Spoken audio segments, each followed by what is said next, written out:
I'm Christian Lamitschka for Country Music News International, and today on the show we have Mickey Gilley.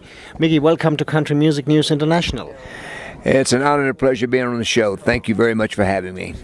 Mickey, can you please introduce yourself just a little bit more for our readers and listeners who are hearing about you for the first time? I am Mickey Gilley. I have had 17 number one songs in my career. I've had 39 top 10 hits, and I had the world's largest nightclub called Gilley's in Pasadena, Texas, where we shot the film The Urban Cowboy. Folks, if you can see, just only the big names for you here on Country Music News International. Mickey, I know you were in the 80s one time in Frankfurt. Yes, I went over to promote the soundtrack in the film The Urban Cowboy with John Travolta. I wasn't with John, but it was to promote the film that he had done at my nightclub in Pasadena, Texas. Do you still have any thing you can remember in Frankfurt?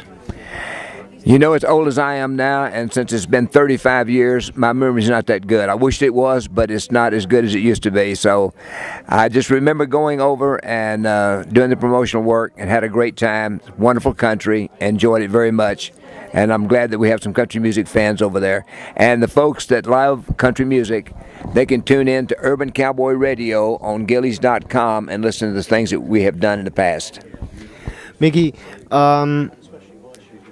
by the reputation you have in country music business, and someone give you now the chance to change 1 point current in the music business, what would you change?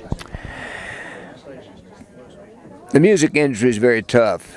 The people that are coming on board now, some of the songs I don't understand, but if they have hits with what they're doing, I appreciate that. Been asked many times about how I thought about the music industry was going to country music. I wish it was a little bit more traditional than what we created back in the 70s and 80s, but when it changes, you know, you make changes. And my last successful record was in 1986, but anybody that can make it in the music industry, you put a star by the side of their name and say, hey, great job. Mickey, by all the number one hits you had in your career, probably many people like to know, what does it have to make a number one hit? I think if you want to have successful recordings, you got to pick the right song, you got to have the right arrangement and the right performance on that particular song. I think The Girls All Get Pretty Close in Time, the song was a hit, not necessarily my performance on it, but the song was what brought me to the number one slot. Room Full of Roses, back in my first recording, it went number one for me, was a tune that had a particular sound on it that it just happened at that particular point in time, the right place, and the right version of it. Stand By Me in the 80s was number one for me, but it was by a guy that produced it that was, I think, one of the best producers I ever worked with. His name was Jim Ed Norman, and he recorded Stand By Me, and it became a number one song for me. And after that, I had, I think, 8 more with him before my career, recording-wise, ended in 1986. By all the things you won, like awards and everything else, about which you're most proud? I think probably the thing that I'm most proud of is I got a star on the Hollywood Walk of Fame in Hollywood, California. And I won the awards at the Academy of Country Music Awards show in 1977. But the interesting things about my career is I got to play for the 2 presidents, President Ronald Reagan and President George Bush Sr.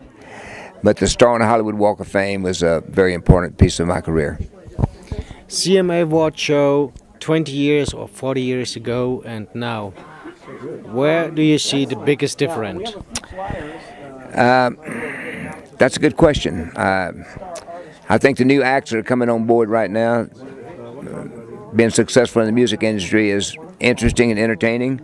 I think the best performer out there probably is Garth Brooks.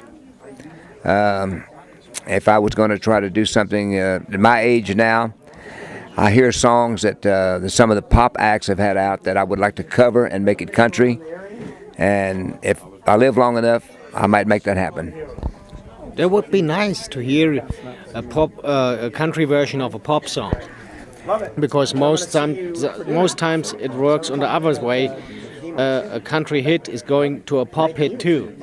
Well, there's two songs that I have in mind when I mention the fact that I'd like to take the two pop songs and turn them into country. One of them was by Elton John, called Sorry Seems to Be the Hardest Word, and the other one was by Lionel Richie, called Hello. Oh, that's a really nice song. And they're songs that I think that could make a dynamite country version of it, especially the way I hear it in my head. I've been thinking about going in the studio and doing. I don't know whether I'll get any airplay on the songs or not, but I'm thinking about doing those two songs. Thank you, Mickey, that you found the time to meet us here at Country Music News International. Hope to see you soon. It's an honor and a pleasure, and hopefully maybe one day, if I live long enough, I can come back and visit your country. I will appreciate that. Thank you.